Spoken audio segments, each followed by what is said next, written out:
No DQ Galaxy.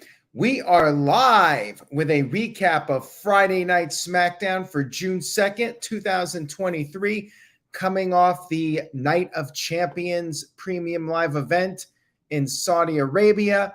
But this show was all about Roman Reigns' 1,000 days as champion. We had a lengthy video package narrated by Paul Heyman, a timeline of Reigns' title defenses, the entire reign leading up to SmackDown.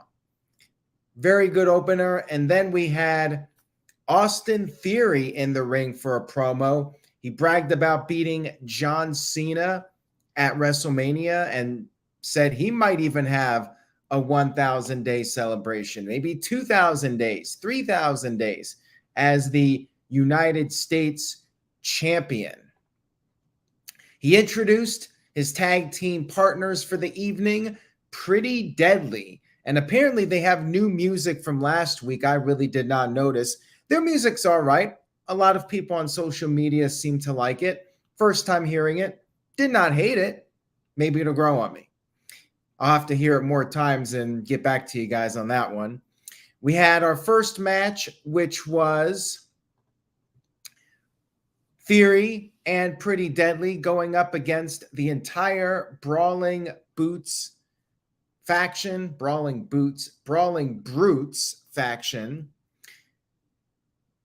Theory acted like he wanted Sheamus to tag in the ring. And when Sheamus did tag in, Theory went to the outside. Eventually, though, Sheamus got his hands on Theory. Things started to break down. All three members of the Brawling Brutes, Sheamus, Butch, Pete Dunne, and Ridge Holland, all three delivered white noise at the same time. Triple white noise. After the commercial break, things started to break down again. For a few moments, it was back to a regular tag match, but then everybody was in the ring. We had triple 10 beats. But then on the outside of the ring, Sheamus got sent into the ring post, and this allowed Pretty Deadly to cheat, used dirty tactics, almost like twin magic. They used the ring skirt to hide the hair, and they were able to do the switcheroo. Then they double-teamed Ridge Holland with Split Milk, their finisher. Austin Theory got in the ring and scored the pinfall victory. There you go. Pretty Deadly continuing to build momentum. Austin Theory picking up a win. Good stuff here. We had footage of the Usos turning against Roman Reigns at Clash of Champions, Night of Champions. I'm still calling it Clash of Champions, and that bugs me. Backstage, Paul Heyman was talking to Solo Sikoa and said that he wants this celebration to be special. And he was going to make sure that the Usos were not going to be anywhere near the celebration. We had AJ Styles backstage with the OC talking about Hit Row, and that led to a tag team match. Hit Row, Ashanti Adonis, and Top Dollar going up against the Good Brothers. B-Fab was out there. She was interfering. However, it was almost a squash match. I mean, Hit Row did get in a little bit of offense, but then once the hot tag was made and Luke Gallows was in there, it was pretty much over for Hit Row. OC wins with the Magic Killer. And then afterwards, Top Dollar attacks them, but then AJ Styles comes in with the phenomenal forearm. It was his birthday, after all. AJ Styles gets a big moment here on his birthday. And Michael Cole was freestyling, and he should never do that again. That's all I have to say about that. We had Paul Heyman backstage with Adam Pearce, and Pearce said that he told the Usos they were not needed for the show, and Pierce also got security just in case things got out of hand. Walter Cruz sent in a $5 super chat. Thank you for that, Walter. Says, Pretty Deadly will get to you. I have to admit, you look so good to me, grew on me eventually, so this will too. Yeah, maybe. I still do not like Pretty Deadly's attire. Now, I know they're heels and they're supposed to be outlandish, but it just bugs me to where I want to turn off my TV. Like, I'm not into their ring gear at all. It just annoys me, and not in a good way. Not in a way where I want to see them get beat up, in a way that I just don't want to see them, period, if that makes any sense. We had the Grayson Waller effect with special guest Asuka, and man, did I not like this segment. And I'll tell you why, because it was one of those, what I call interruption segments. He was talking to Asuka, and then Io Sky came out there, and I thought, oh, well, maybe Io Sky versus Asuka for the title. That could be interesting. And they were trash talking to each other in Japanese. But then Bayley showed up, said one of Damage Control is going to win Money in the Bank. And then Shotzi interrupted. And then Lacey Evans interrupted. And then Zelina Vega interrupted. I hate these segments. I hate them. And I'll tell you why. Because they feel very unnatural. Like everyone's just standing backstage in line, ready to take their turn to go out there and say something. Like, what's the deal? Why do these segments happen some weeks and don't happen other weeks? Why doesn't somebody who never gets an opportunity interrupt the segment? Like, I'm just not a fan. It's very random and doesn't feel natural, in my opinion. So anyways, Asuka said nobody's ready for her, and that's when Bianca Belair showed up and fought with Asuka. We had officials separating them, and that led to our match, which was Lacey Evans versus Zelina Vega in a Money in the Bank qualifier. Now, during the commercial break, Lacey Evans attacked Zelina Vega with the women's right. So the idea was that Zelina was far from 100%. However, Zelina was able to fight off Lacey and picked up the victory with Code Red. Lacey Evans going nowhere. But you know what? At this point, I say push Zelina. Zelina's got the momentum of being part of the LWO. And backstage, there was a celebration with the LWO, including Rey Mysterio, and then Santos Escobar vowed to win his qualifier on next week's show. We also had some footage of Baron Corbin showing up on NXT and attacking Carmelo Hayes. And Cameron Grimes talked to Adam Pearce and said he plans to take care of Baron Corbin next time Corbin is on SmackDown. And I believe Corbin is in a qualifying match on next week's SmackDown. I forgot his opponent already. So chat room, let me know who Corbin's facing next week. We had what I thought was the best match of the show, Montez Ford without Angelo Dawkins versus L.A. Knight. This was a really good match for a TV match. Crowd was loving L.A. Knight, and they were booing Montez. Like, we don't see Montez Ford booed too often, and I wonder if this will maybe influence WWE and perhaps turning Montez and Bianca Belair. Like, I would like to see that personally. I think that both of them have kind of run their courses as babyface characters, and a heel run might be good for them. So anyways, I was more invested in this than any other match on the show. They traded shots and they went back and forth for a while. LA Knight busted out a few high-flying moves pretty impressive for a guy of his size, but he missed a springboard moonsault. Ford nearly got the win and then went for the frog splash, but LA Knight avoided it. Ford tried to roll up LA Knight into a pin, but LA Knight countered it and got the win while holding on to the rope. So he did cheat. He's still technically a heel, but he did pick up the win here, got the big pop. LA Knight is in Money in the Bank, and maybe Montez Ford still finds a way. I mean, Montez Ford should be in it, right? And it was a controversial ending, so maybe he can get like a last chance match. They tend to do that sometimes where everybody that lost gets one more opportunity to qualify. Building Nexus sent in a $2 super chat. Thank you for that. Much appreciated. Says, will WWE be forced to turn LA Knight face? I think they're going to try and fight it for as long as they can.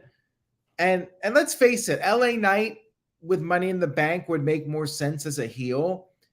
Him showing up and teasing the cash-ins. But at the rate things are going, like they might have to. If he just keeps getting more and more over, and if he's selling merchandise, then, I mean, I would say go with what the people want. But maybe what they want right now is for LA Knight to be a heel, and they're short. To be fair, in WWE's defense, they're short on strong heels right now. It's just, is LA Knight the guy to do it when the crowd's already loving him? And is there anything he can really do to get booed at this point? We had a little video package for Alba Fire and Isla Dawn. They're the NXT Tag Team Champions, but they were drafted to SmackDown.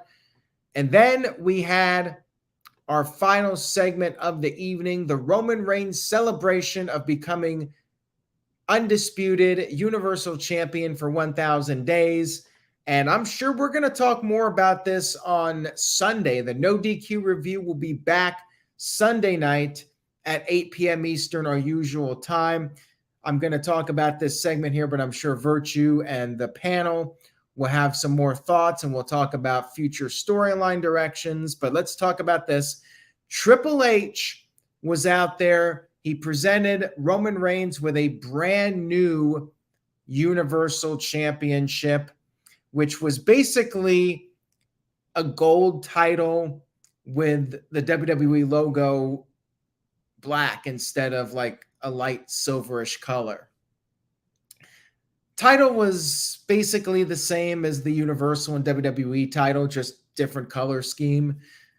It looked a little weird to me. Not sure how I feel about it, but maybe I will get over it or get used to it as time progresses. I was thinking maybe they would just go with something different. You know, you don't have to have the giant W title on TV. Like, you can give that title out to the sports teams and have the person on television with a different championship. But you know what? I think that they just wanted to keep that big logo title, but they wanted to change it up. So they just changed the color, and that was that. Roman Reigns had the entire universe acknowledge him, but then the Usos showed up. No security. They got into the ring. We had another commercial break. We had two commercial breaks. They went very long with this final segment. After the final commercial break, we had the in-ring confrontation. Roman Reigns told Jey Uso to super kick Jimmy. Fix it. Jimmy super kicked Roman, and it was time for Jimmy to get super kicked. Jimmy got on the mic and said the only thing that needs to be fixed is Roman Reigns. He said that he did what he did because he loves his brother, and Roman Reigns hasn't been a good brother. He's been mistreating Jey Uso, and Jimmy said when Reigns is done with Solo Sikoa, he's going to kick him in the dirt and abuse him as well.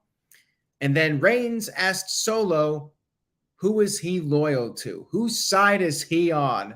He gave Solo the mic, and Solo said he acknowledges his tribal chief, Roman Reigns.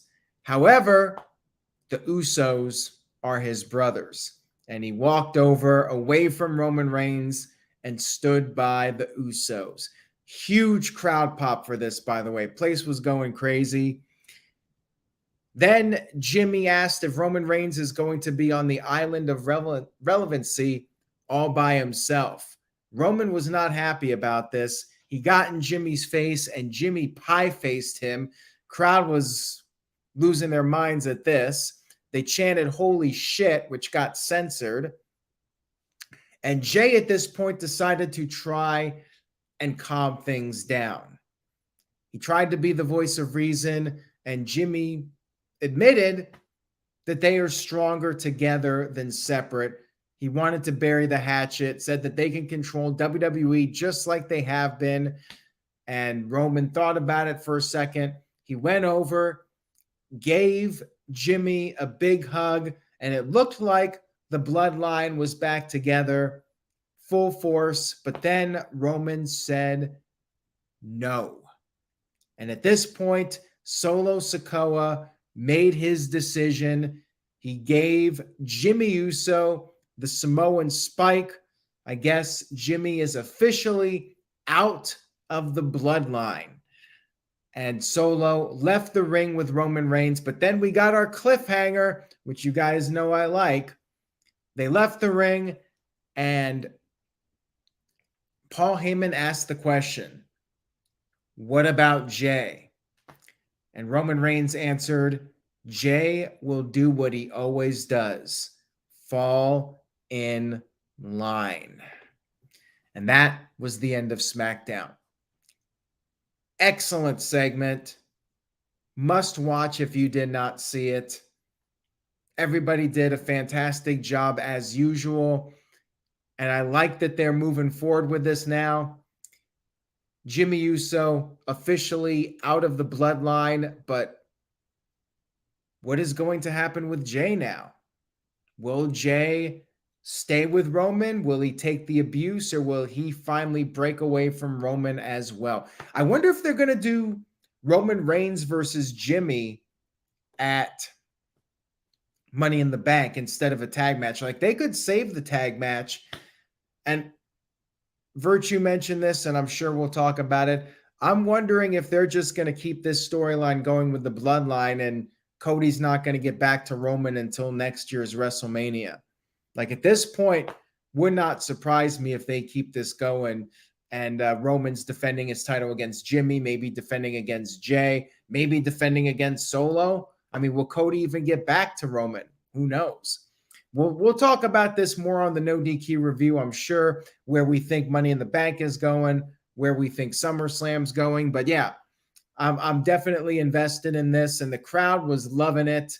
They're just doing an excellent job with this. And people in the chat room are already talking about, what about a new Bloodline member? There's a couple out there. Jacob Fatu. There's a few other Samoans that could potentially come in. Is it truly going to be like NWO Wolfpack versus NWO Hollywood with the Bloodline, and each side gets some reinforcements? Like, there's a lot of different ways this can go. And I do think Jay will ultimately turn against Roman. It's just a matter of when. Do they milk this for another month? Let it be Jimmy versus Roman with Jay as the referee? Like, they could do that. They got a lot of options. And that's what makes it interesting, because you can't exactly predict where it's going to go. You have a general idea of how it's going to end up. Like, I definitely think by the time this is over, the Usos and Solo will be away from Roman Reigns. And maybe even The Rock, as Virtue points out, maybe The Rock will get involved at some point. Like, there's still time. You could still make it happen. Anyways, up until the last segment, it was a fairly standard SmackDown. Like, I was thinking B- territory. But obviously, the final segment was top tier. Like, very top tier. I am going to go as high as a B+ for this. And the reason I'm not going A- is because of that Grayson Waller segment with all the interruptions. Brought it down a little bit for me, but we did have some good wrestling on the show. LA Knight won, and then the main event was pretty amazing.